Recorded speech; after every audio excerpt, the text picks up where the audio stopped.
Hello, welcome back to my channel. നമ്മൾ ഇന്നിവിടെ ചെയ്യാൻ പോകുന്നത് ഒരു 1 kg വെയിറ്റ് വരുന്ന ബട്ടർസ്കോച്ച് കേക്കിൻ്റെ റെസിപ്പിയാണ്.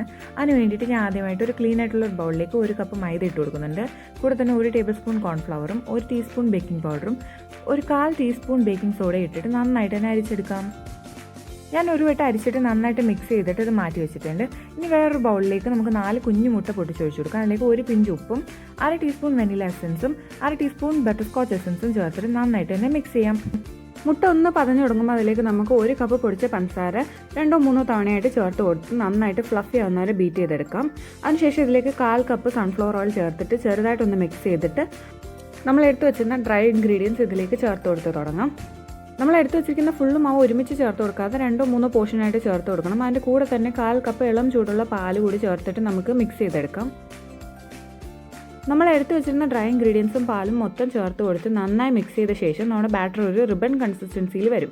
അപ്പോൾ നമ്മളൊരു 7 ഇഞ്ചിൻ്റെ മോൾഡിലേക്ക് ഈ ബാറ്റർ മുഴുവൻ ഒഴിച്ചു കൊടുത്തിട്ട് 180 ഡിഗ്രി സെൽഷ്യസിൽ 10 മിനിറ്റ് പ്രീ ഹീറ്റ് ചെയ്ത ഓവനകത്ത് ഒരു 30 മുതൽ 40 മിനിറ്റ് ആകുമ്പോഴത്തേനും കേക്ക് ബേക്കായിട്ട് വരും. അപ്പോഴത്തേനും നമ്മളതെടുത്ത് തണുപ്പിച്ചിട്ട് 3 ലെയറായിട്ട് കട്ട് ചെയ്തെടുക്കാം. അതിനുശേഷം ഒരു കേക്ക് ബോർഡിലേക്ക് കുറച്ച് വിപ്പിംഗ് ക്രീം തേച്ചിട്ട് നന്നായിട്ട് സ്പ്രെഡ് ചെയ്ത് കൊടുക്കാം. അതിനുശേഷം നമുക്കതിലേക്ക് ഫസ്റ്റ് ലെയർ കേക്ക് വെച്ച് കൊടുക്കാം.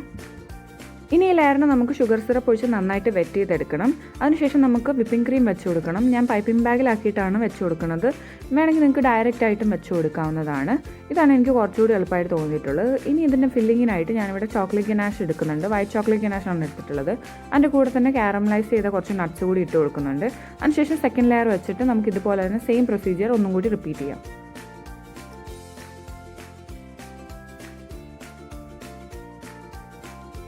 ഇപ്പോൾ ഇവിടെ ലാസ്റ്റ് ലെയർ കേക്ക് വെച്ച് കൊടുത്തിട്ടുണ്ട്. അതിനെ നമുക്ക് ഷുഗർ സിറപ്പ് ഒഴിച്ച് നന്നായിട്ട് തന്നെ വെറ്റ് ചെയ്യണം. അതിനുശേഷം മുകളിലും സൈഡിലും ഒക്കെ ആയിട്ട് നന്നായിട്ട് തന്നെ ക്രീം വെച്ച് കൊടുക്കാം. ഞാനിവിടെ ക്രം കോട്ട് ചെയ്യുന്നില്ല. അതിന് പകരം ഞാൻ ഫൈനൽ കോട്ട് തന്നെയാണ് ചെയ്യുന്നത്. നിങ്ങൾക്ക് വേണമെങ്കിൽ ക്രം കോട്ട് ചെയ്ത് ഫ്രിഡ്ജിൽ വെച്ചിട്ട് പിന്നെ നമുക്ക് ഫൈനൽ കോട്ട് ചെയ്യാവുന്നതാണ്. ഇവിടെ വെച്ച് കൊടുത്ത ക്രീം എല്ലാം ഒന്ന് പാലറ്റ് നൈഫ് കൊണ്ട് റഫായിട്ടൊന്ന് ലെവൽ ചെയ്ത് കൊടുത്തിട്ടുണ്ട്. അതിനുശേഷം ഞാനിവിടെ ഇതുപോലൊരു സിഗ്സാഗ് സ്ക്രേപ്പർ യൂസ് ചെയ്ത് ഇതുപോലൊരു ഡിസൈൻ കൊടുക്കുകയാണ് ചെയ്യുന്നത്. അതിനുശേഷം നമുക്ക് മുകളിൽ എക്സസ് വന്ന ക്രീമൊക്കെ ഒന്ന് പാലറ്റ് നൈഫ് കൊണ്ട് സൈഡൊക്കെ ഒന്ന് ഷേപ്പ് ചെയ്തെടുക്കാം.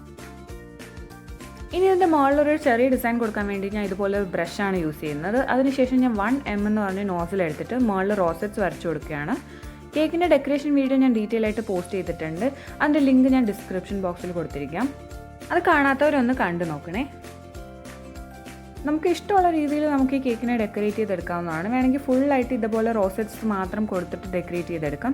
ഞാനിവിടെ ഒരു സൈഡിൽ മാത്രമായിട്ടാണ് റോസറ്റ്സ് കൊടുക്കുന്നത്. അതിൻ്റെ കൂടെ തന്നെ ചെറിയ ചെറിയ ഫ്ലവേഴ്സും ഈ നോസിൽ കൊണ്ട് തന്നെ ചെയ്ത് കൊടുക്കുന്നുണ്ട്.